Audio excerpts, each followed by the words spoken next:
मित्रों नमस्कार। मैं आज आपको धन संबंधी समस्याओं के बारे में बताऊंगा। इसके लिए आप ये ध्यान रखें कि आज जो धन आप इस प्रकार की विधियों द्वारा चेष्टा करके जो पुरुषार्थ में नहीं आता, स्वाभाविक कर्मों में के द्वारा नहीं प्राप्त होता, विशेष तरीके अपनाकर टेक्निकल साधन काम में लेकर, जैसे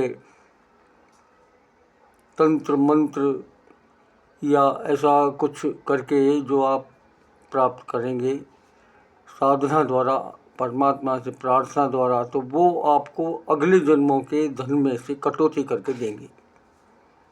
स्वाभाविक तौर से जो इस जन्म के स्वाभाविक आय है वो नहीं है। इसलिए जो पुरुषार्थ है उसी के आधार पर हमें धन उपार्जन करना चाहिए।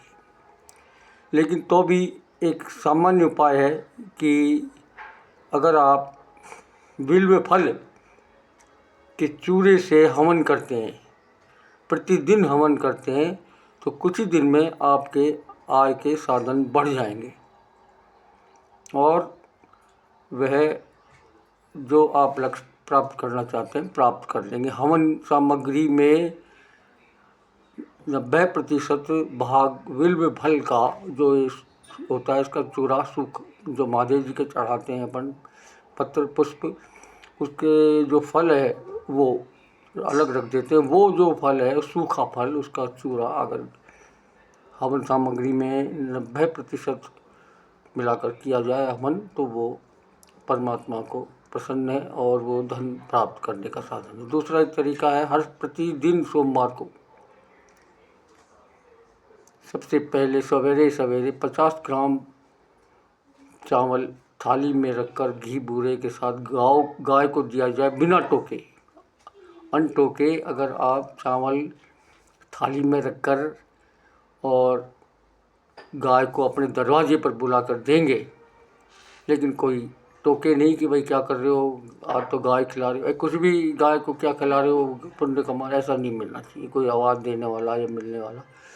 और अनटोके आप उसको गोग्रास दीजिए और वो जिधर मुँह ले जाए उधर ही उस थाली को ले जाओ, नीचे नहीं करना चाहिए चावल का टुकड़ा। सावधानी पूर्वक अगर आप इसको 7 दिन कर लेते हैं तो भी आपको विभिन्न प्रकार के धन सामग्री प्राप्त की जा सकती है।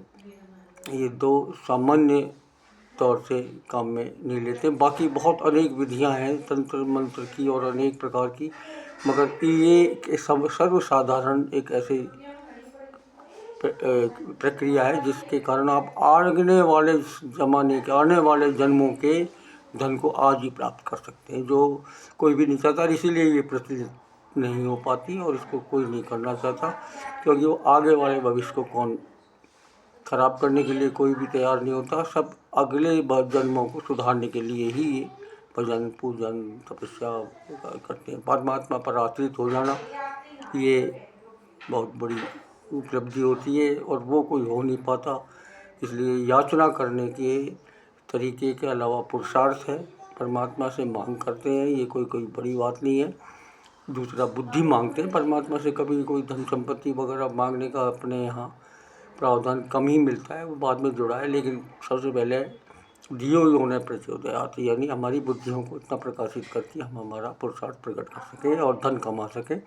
ये एक विधि है सामान्य तो, लेकिन उसके अलावा ये जो मैंने आपको 2 पद्धति बताई, इनका प्रयोग भी आप कर सकते हैं। धन्यवाद।